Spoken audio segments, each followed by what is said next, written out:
ప్రభువును రక్షకుడైన యేసుక్రీస్తు నామంలో మీకందరికీ నా హృదయపూర్వకమైన వందనాలండి. ఇలా ఉంటే పరలోకం వెళ్తామా? ఇలా ఉంటే పరీక్ష పాస్ అవుతామా? ఇలా ఉంటే ఉద్యోగం వస్తుందా? ఇలా ఉంటే అభివృద్ధిలోకి వస్తామా? ఇలా ఉంటే శత్రువుపై జయము సాధిస్తామా? ఇలా ఉంటే జయము పొందుకుంటామా? ఇలా ఉంటే మేలు పొందుకుంటామా? ఈ ప్రాముఖ్యమైన అంశాల మీద మనం ధ్యానం చేద్దాం ప్రియులారా. ఎందుకంటే మనిషి ఈ పక్క ఉన్నాడు, దేవుడు ఆ పక్క ఉన్నాడు. మనిషి ఈ పక్క ఉన్నాడు, దేవుడు ఆ పక్క ఉన్నాడు. దేవుని దగ్గర సమృద్ధి ఉంది, మనిషి దగ్గర లేమి ఉంది. ఆ సమృద్ధి అయిన దేవుడు మనిషిని సమృద్ధి పరచాలని దేవుడు చూస్తున్నాడు, కానీ కుదరడం లేదు. ఎందుకు కుదరడం లేదు? దేవుడిదేమన్నా లోపమా అంటే దేవుడిది ఏమాత్రము లోపమో లేదు. మనిషిదే అన్ని లోపాలున్నాయి. అయితే మనిషి తన లోపాన్ని తాను గుర్తించకుండా అతను ఒకటి నేర్చుకున్నాడు. ఏంటది? ఎదుటి వారి మీద నింద వేయడం. ఆనాడు ఆదాము అవ్వలు కూడా నువ్వెందుకు ఈ పని చేసావంటే పొరపాటైంది క్షమించండి అని అనలేదు, కానీ అవ్వేమో ఆదాం మీద ఇలా ఏమండి అపవాది మీద ఒకరి మీద ఒకరు వాళ్ళు చెప్పుకున్నారు. ఆదామేమో అవ్వ మీద చెప్పాడు, అవ్వనడిగితేనేమో అపవాది మీద చెప్పింది. అంటే నింద మోపడమే నేర్చుకున్నాడు, కానీ తన యొక్క వాస్తవ స్థితిని గమనించుకొని తన లోపాలను సరిదిద్దుకొని ఎందుకు దేవుని కృపను నేను పొందలేకపోతున్నాను, ఎందుకు దేవుని దయను నేను పొందలేకపోతున్నానని, ఎందుకు దేవుని సమృద్ధిని పొందలేకపోతున్నానని మనిషి గ్రహించలేకపోతున్నాడు ప్రియులారా. అందుకే ఈరోజు మన అంశం ఏంటంటే, ఇలా ఉంటే పరలోకం వెళ్తామా? ఒక్కసారి ఆలోచించండి ప్రియ దేవుని బిడ్డలారా. మనం భక్తి చేసేది పరలోకం వెళ్ళడానికే అన్నా. అందరూ వింటున్నారా? అందరూ వింటున్నారా? మనం భక్తి చేసేది ఎందుకమ్మా? పరలోకం వెళ్ళడానికే, దేవుని రాజ్యానికి వెళ్ళడానికే ఈ భక్తి చేసేది. భూలోక సంబంధమైన ఆస్తులు అంతస్తులు సంపాదించుకోవాలంటే ఈ భక్తి చేయాల్సిన అవసరం ఏమాత్రమో లేదు.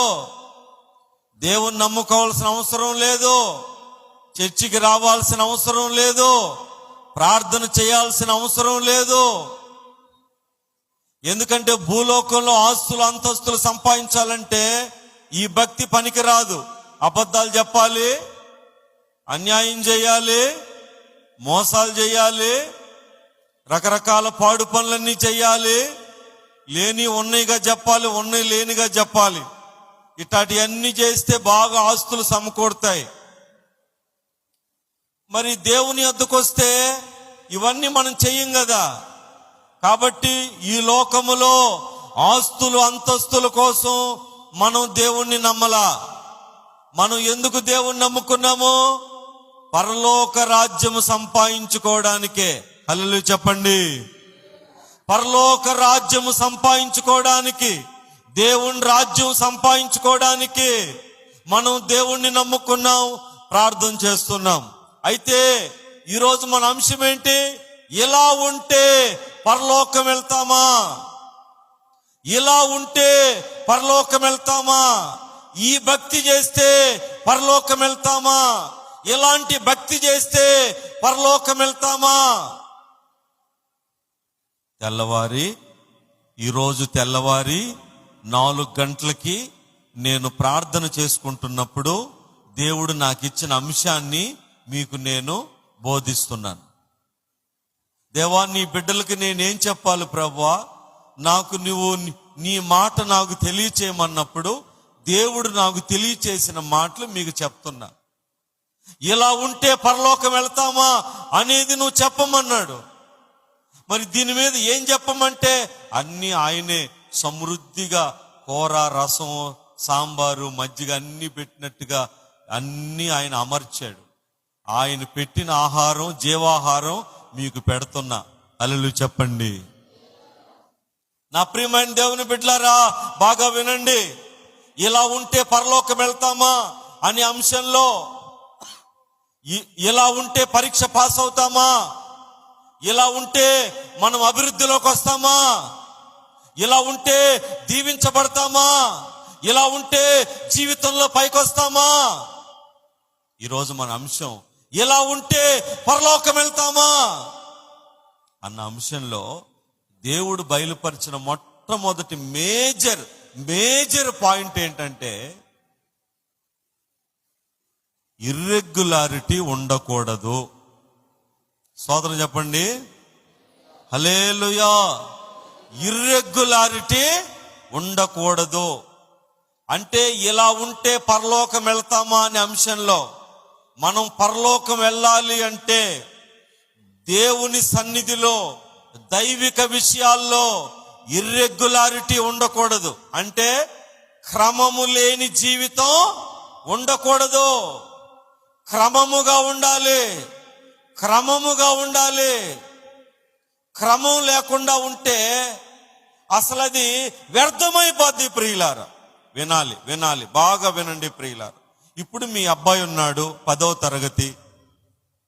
ఆ పిల్లవాడు ఒక రోజు స్కూల్కి పోయి 4 రోజులు వెళ్ళడం లేదు, మళ్ళీ పోయి మళ్ళా 2 రోజులు వెళ్ళడం లేదు. అప్పుడు ఆ స్కూల్ హెడ్ మాస్టర్ ఏం చేశాడు, అయ్యా మీ అమ్మోళ్ళని ఒకరోజు పిలుచుకురమ్మన్నాడు. అప్పుడు అబ్బాయి వచ్చి వాళ్ళ అమ్మోళ్ళకి చెప్తే వాళ్ళ అమ్మోళ్ళు వచ్చారు. అప్పుడు వాళ్ళ అమ్మోళ్ళని హెడ్ మాస్టర్ ఏమంటున్నాడంటే, ఏమ్మా మీ అబ్బాయిని ఇట్ట పంపిస్తే 10వ తరగతి పాస్ అవుతాడా? మీరు ఈ విధంగా పంపిస్తే 10వ తరగతి పాస్ అవుతాడా అని అడిగారు. పాస్ అవడు సార్ అని ఆమె చెప్పింది. మరి అట్ట పంపిస్తుండ్రమ్మా, ఇక నుంచి అయినా క్రమంగా పంపించండి. అట్టనే సార్ ఇక నుంచి క్రమంగా పంపిస్తామని వాళ్ళ అమ్మ వెళ్ళింది. ఒక్కసారి మీరు ఆలోచించండి.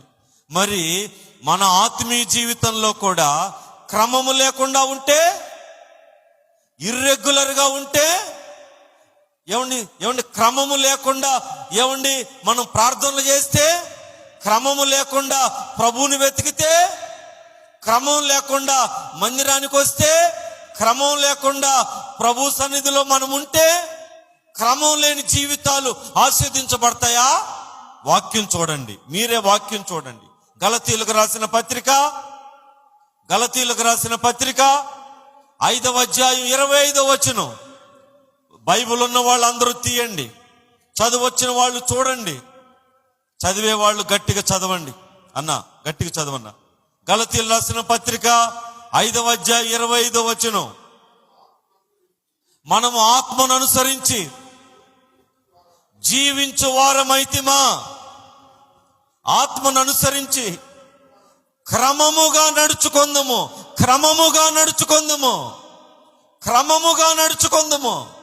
ఈనాడు చాలా మందికి క్రమం లేదు, డిసిప్లిన్ లేదు, అంతా ఇర్రెగ్యులర్. మరి క్రమము లేకుండా ఉంటే, ఇలాంటి భక్తి మనం చేస్తే పరలోకం వెళ్తామా? ప్రభు మేలులు పొందుకుంటామా? చూడండి, ఆ మాట ఏముందో, ఆత్మను అనుసరించి జీవించాలని కోరుకుంటున్నారా? ఆత్మను అనుసరించి జీవించేవారమైతిమా? అదే ఆత్మను అనుసరించి క్రమంగా నడుచుకోండి. ఆత్మను అనుసరించి క్రమంగా నడుచుకోండి. నా ప్రియమైన దేవుని బిడ్డలారా, మనం రోడ్డు మీద వెళ్తాం. రోడ్డు మీద వెళ్ళినప్పుడు రహదారుల శాఖ వాళ్ళు మనకు అన్ని జాగ్రత్తలు వాళ్ళు పెడతారు.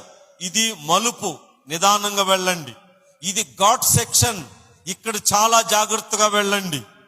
ఇక్కడ ఏమండి ఇక్కడ వచ్చేసి ఏమండి క్రాస్, ఏమండి రోడ్డు క్రాస్ చేస్తారు అని చెప్పి అక్కడ మధ్యలో గీతలు వేస్తారు. అన్ని కూడా మనకి జాగ్రత్తలు వాళ్ళు చెప్పిన ఏమండి జాగ్రత్తల ప్రకారం మనం జాగ్రత్తగా వెళితే గమ్యాన్ని మనం చేరుకుంటాం.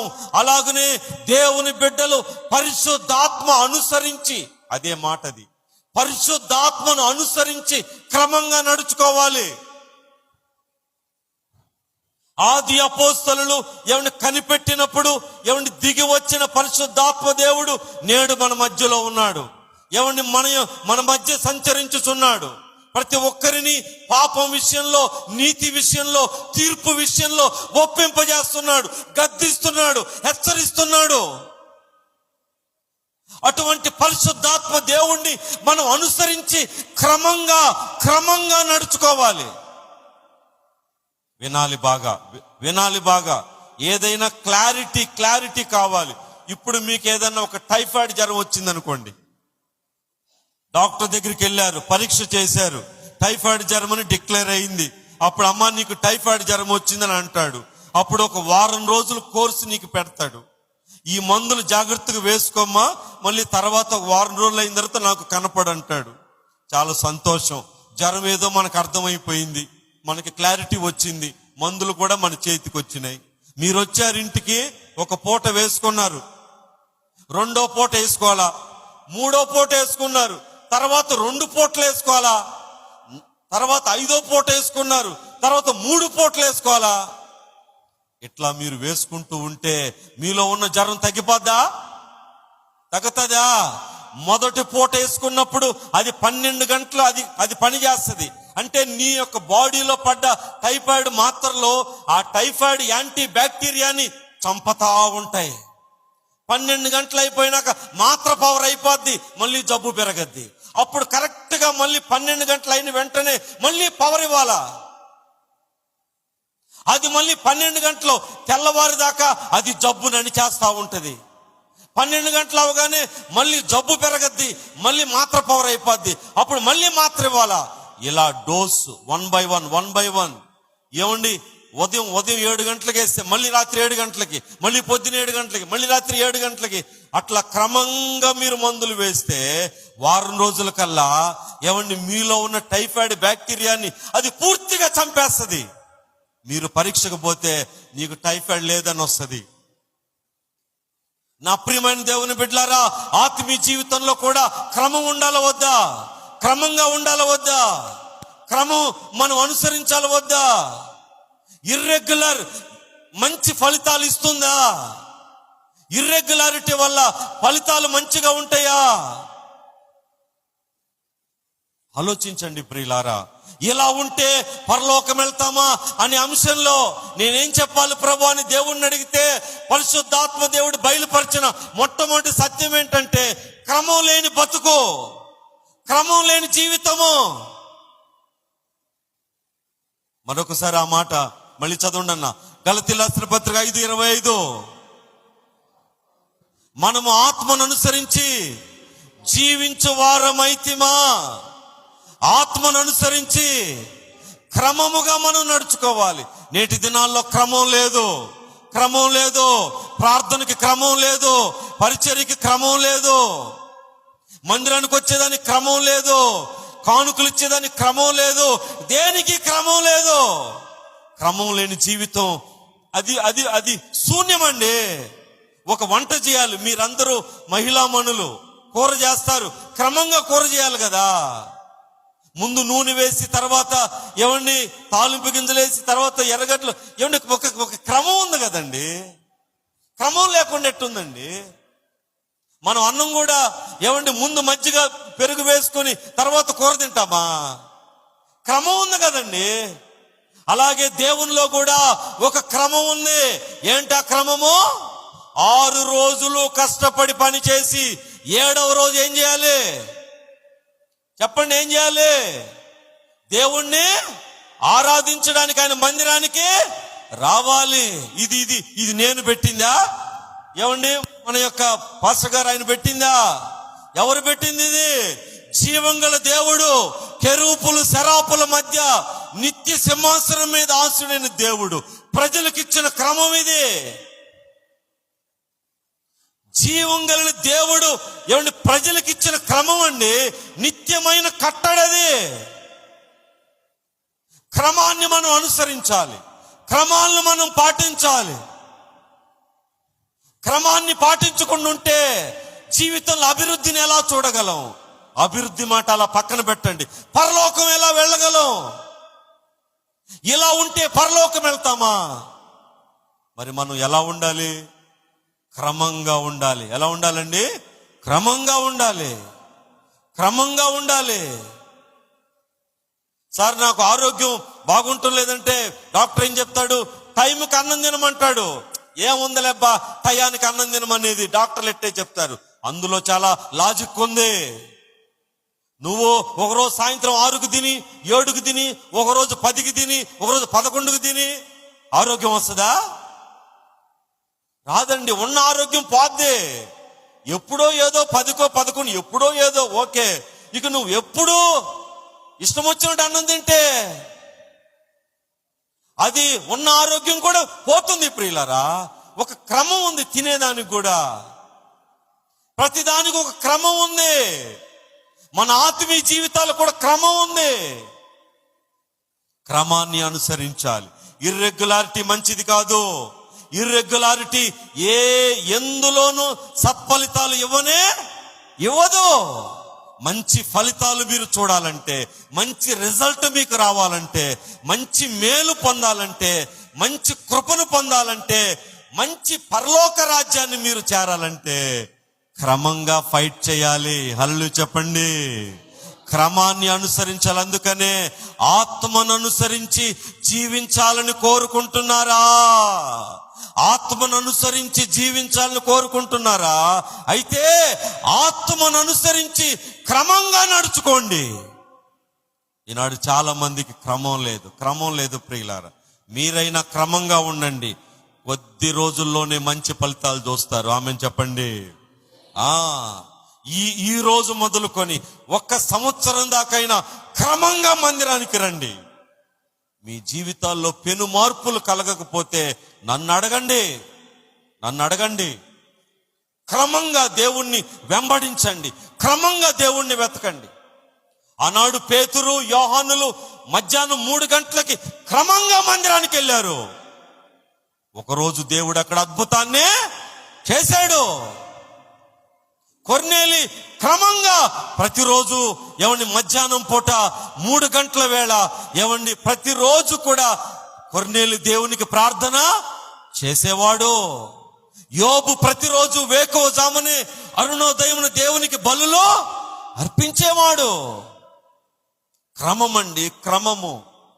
దయచేసి క్రమాన్ని మనం పాటించాలి. ఈరోజు ఈ నెల మనం దేవునికి కానుకిచ్చి 4 నెలలు ఇవ్వకుండా 5వ నెల ఇచ్చి 3 నెలలు ఇవ్వకుండా 6వ నెల ఇచ్చి మంచిది కాదు. దీవెనలు రావు. క్రమాన్ని పాటించండి, క్రమాన్ని అనుసరించండి, క్రమంగా ఉండండి. ఎందుకంటే ప్రియ దేవుని బిడ్డలారా, మిమ్మల్ని అందరినీ దేవుని రాజ్యానికి చేర్చాలన్న బాధ్యతతో ఈ మాటలు మేము మీకు బోధిస్తాం. ఎందుకంటే మీరందరూ కూడా దేవుణ్ణి ఒక కాపరిగా పెట్టాడు. ఒక గొర్రె గౌక్కుని బురదలోకి వెళ్ళిపోద్ది, పక్కన గడ్డిలోనికి వెళ్ళిపోద్ది, పక్కన కాలువలోకి వెళ్ళిపోద్ది. దాన్ని మళ్ళా దగ్గరికి తీసి శుభ్రం చేసి అలా కాదు ఎలా వెళ్ళాలని చెప్పి దారిన నడిపించే బాధ్యత కాపరిగా నా మీద ఉంది. కాబట్టి ఈ మాటలు నేను మీకు బోధిస్తున్నా. హల్లెలూయా, హల్లెలూయా. ఎప్పుడో ఏదోలే వస్తున్నారులే, ఇబ్బంది లేదులే. ఎందుకు ప్రియులారా? అత్యవసర మార్కుల వల్ల ప్రయోజనం లేనే లేదు. ఇంతమంది డిగ్రీలు చదివి వాళ్ళ యొక్క డిగ్రీలు పట్టాలు ఎనపెట్టెల్లో ఉన్నాయి. వాళ్ళకు ఉద్యోగాలు వచ్చినాయా? డిగ్రీ పట్టాలు వాళ్ళ ఎనపెట్టెల్లో ఉన్నాయి. వాళ్ళ ఫైళ్ళన్నీ కూడా చెదులు పట్టేస్తున్నాయి. జీవితం అయిపోతా ఉంది. ఎవడైతేనే 100% కొడతాడో వాడికి ఇంటికి ఏమండి ఉద్యోగాలు పరిగెత్తుకొని వస్తాయి. హల్లెలూయా, హల్లెలూయా. అందుకనే ప్రియ దేవుని బిడ్డలారా, మనం క్రమంగా మనం నడుచుకోవాలి. ఇదే గలతీయులకు రాసిన పత్రికలో మరొక మాట ఉంది. 3వ అధ్యాయము, గలతీయులకు రాసిన పత్రిక 3వ అధ్యాయం 19వ వచనం. అలాగైతే ధర్మశాస్త్రం ఎందుకు? ఒక్క నిమిషం అన్నా. ఇదే గలతీయులకు రాసిన పత్రిక, దేవుని స్తోత్రం. ఇదే గలతీయులకు రాసిన 11వ వచనం అన్న, 11వ వచనం. సరే అన్నా, ఒక్క నిమిషం. దేవుడి స్తోత్రం కలనగా. అన్నా ఇది అన్నా, అది 14వ వచనం. 14వ వచనం అన్న, 3వ అధ్యాయం 14వ వచనం. వారు సువార్త సత్యము చొప్పున అనుంది. అదే కదా, 2:14 అన్న, 2:14. వారు సువార్త సత్యము చొప్పున క్రమముగా నడుచుకొనకపోవుట నేను చూచినప్పుడు చాలు. దేవుడి స్తోత్రం కలుగును గాక. చూడండి ప్రియులారా, సువార్త సత్యము చొప్పున క్రమముగా నడుచుకొనకపోవుట నేను చూచినప్పుడు. ఎవరు చూచారు? ఇది అపోసిన పౌలు చూచాడు. సువార్తకు ఒక సత్యం ఉంది, సువార్తకు ఒక నమ్మకత్వం ఉంది, సువార్తకు ఒక క్రెడిబిలిటీ ఉంది. గాలికి వచ్చింది కాదు ఈ యొక్క సువార్త. సువార్తకు ఒక ఉపదేశ క్రమం ఉంది. మనమందరము ఆ సువార్త సత్యము చొప్పున క్రమముగా మనము నడుచుకోవాలి. ఆనాడు సువార్త సత్యము చొప్పున క్రమముగా వాళ్ళు నడుచుకోకపోతే పౌలు వాళ్ళని ఏం చేశాడు? గద్దించాడు, అడిగాడు. మీరెందుకు ఇట్లా చేస్తున్నారని అడిగాడు. సువార్త సత్యము చొప్పున వారు క్రమముగా నడుచుకొనకపోవుట నేను చూచినప్పుడు. ఇంకోసారి ఆ లైన్ గట్టిగా చదవన్న. వారు సువార్త సత్యము చొప్పున క్రమముగా నడుచుకొనకపోవుట. ఎస్, నా ప్రియమైన దేవుని బిడ్డలారా, సువార్త సత్యమైనది. ఎవడైనా ఎగతాళి చేయొచ్చు, హేళన చేయొచ్చు, ఎవరిని వెర్రితనంగా మాట్లాడొచ్చు, కానీ సువార్త సత్యమైనది, నమ్మకమైనది, అది పరిశుద్ధమైనది, ఆకాశము దిగి వచ్చింది. అది ఆ సువార్త సత్యము చొప్పున క్రమముగా నడుచుకొనకపోవుట నేను చూచినప్పుడు, అప్పుడు నేనేం చేశాను? గద్దించాను, అడిగాను. పౌలు మాట్లాడుతున్నాడు. ఈరోజు మిమ్మల్ని కూడా క్రమముగా నడుచుకొనకపోవటం వలన నేను మిమ్మల్ని కూడా క్రీస్తు ప్రేమను బట్టి ఈ ఉపదేశాన్ని నేను ఉపదేశిస్తున్నాను. హల్లెలూయా. ఎందుకంటే మనం అందరం కూడా క్రమముగా నడుచుకోవాలి. సువార్త సత్యము, సువార్త ఉపదేశము, సువార్త బోధ చొప్పున క్రమముగా నడుచుకోవాలి. క్రమము కావాలి. ఇర్రెగ్యులర్ మంచిది కాదు, ఇర్రెగ్యులర్ తిండి మంచిది కాదు, ఇర్రెగ్యులర్ మందులు మంచివి కాదు, ఇర్రెగ్యులర్ జీవితం మంచిది కాదు. ఇర్రెగ్యులర్ గా ఉండడం ఎందులోనూ మంచిది కాదు. ఆత్మీయ జీవితంలో అస్సలు మంచిది కాదు. ఎందుకంటే మనం పరలోక రాజ్యాన్ని సంపాదించుకోవడానికి మనం ఈ భక్తి చేస్తున్నాం. క్రమము లేకుండా ఉండకూడదండి. క్రమము కావాలి, క్రమం కావాలి. మీకు తెలుసా? బాగా గుర్తుపెట్టుకోండి. దేవా యేసయ్యా, ఇదిగో సాయంత్రం 3 గంటలకి నేను ప్రార్థన చేస్తా, అది ప్రతిరోజు అని చెప్పు. 2:55కే దేవుడు అక్కడికి వచ్చి కూర్చుంటాడు. హల్లు చెప్పండి. 2:55కి అక్కడ కూర్చుంటాడు. తెల్లవారు 5 గంటలకి నేను ప్రార్థన చేస్తానని చెప్పు. పాస్టర్ గారు, నేను చెప్తే ఆయన వింటాడా? ప్రతి మాట వింటాడు, ప్రతి మాట వింటాడు. నీ మాట, నీ మాట, నీ మాట, అందరి మాట దేవుడు వింటాడు. తెల్లవారు 5 గంటలకు నేను ప్రార్థన చేస్తానని చెప్పు. 4:55కే ఆయన వచ్చి నీ దగ్గర కూర్చుంటాడు నీ ప్రార్థన వినడానికి. నువ్వు 1 రోజు చేసావు విన్నాడు, 2 రోజులు చేసావు విన్నాడు, 3 రోజు చేయలేదు, దుప్పటి కప్పుకుని నిద్రపోతున్నావు. ఆయనేమో వచ్చాడు నీ వైపు చూస్తా ఉంటాడు. నువ్వు 5 గంటల ప్రార్థన చేస్తానని చెప్పి 2 రోజులు చేసి 3 రోజులు నువ్వు నిద్రపోతున్నావు. ఆయన చూసి చూసి చూసి చూసి నిరాశపడి వెళ్ళిపోయినాడు. క్రమాన్ని నువ్వు తప్పి ఉన్నావు. ఆయన క్రమం తప్పడు, ఆయన క్రమం తప్పడు. ఇదిగో మిమ్మల్ని పోషించడానికి దేవదూతలు తినే ఆహారం మన్నాను కురిపిస్తానన్నాడు. ఏ పూటైనా కురిపించకుండా ఆగాడా? చెప్పండి. ఏ ఒక్క పూటైనా కురిపించకుండా ఆపాడా? మిమ్మల్ని కాపు కాయడానికి పగలు మేఘస్తంభం, రాత్రి అగ్ని స్తంభం నేను పెడతానన్నాడు. ఏ ఒక్క రోజైనా పెట్టకుండా ఆయన చేశాడా? నా ప్రియమైన దేవుని బిడ్డలారా, క్రమం అండి, క్రమం. సూర్యునికి ఒక క్రమం పెట్టాడు. ఓ సూర్యుడా, నువ్వు పలానా సమయంలో నువ్వు ఉదయించాలి, పలానా సమయంలో అస్తమించాలి. సూర్యుడికి ఒక క్రమం, చంద్రుడికి ఒక క్రమం, భూమికి ఒక క్రమం, నక్షత్రాలకు ఒక క్రమం. అన్నిటికీ క్రమాలు పెట్టిన దేవుడు మనిషికి పెట్టకుండా ఉన్నాడా? మనిషికి కూడా పెట్టాడు. 6 రోజులు పని చేసుకొని 7వ రోజు నా మందిరానికి వచ్చి నన్ను ఆరాధించమన్నాడు. 7వ రోజు కూడా పని పాటలు మనం చేసుకుని దేవుణ్ణి వెనకేస్తే ఈ దీవెనలు పక్కన పెట్టండి, పరలోకం ఎలా పోతాం మనం? కాబట్టి ప్రియ దేవుని బిడ్డలారా, మీరందరూ కూడా ఆలోచించండి. క్రమం లేని వారుగా, దేవుని మీద ప్రేమ లేని వారికి ఉంటే అలాంటి వారికి పరలోక రాజ్యం అనేది దొరకదు ప్రియులారా. దేవుడు మిమ్మును ఆశీర్వదించును గాక. ప్రార్థన చేసుకుందాం. కళ్ళు మూసుకోండి. కృపా కనికరం గల మా దేవ, పరిశుద్ధుడైన మా తండ్రి, ఈ మాటలు విన్న బిడ్డలందరిని బట్టి స్తోత్రాలు. అవునా నాయన, మరి తండ్రి, ఇలా ఉంటే పరలోకం వెళ్తామా, ఇలా ఉంటే దేవుని రాజ్యానికి వెళ్తామా అన్న అంశంలో క్రమము లేకుండా ఉండకూడదు. మా ఆత్మీయ జీవితం క్రమంగా మేము నడుచుకోవాలి. మీ సన్నిధిలో క్రమంగా మేము నడుచుకోవాలి.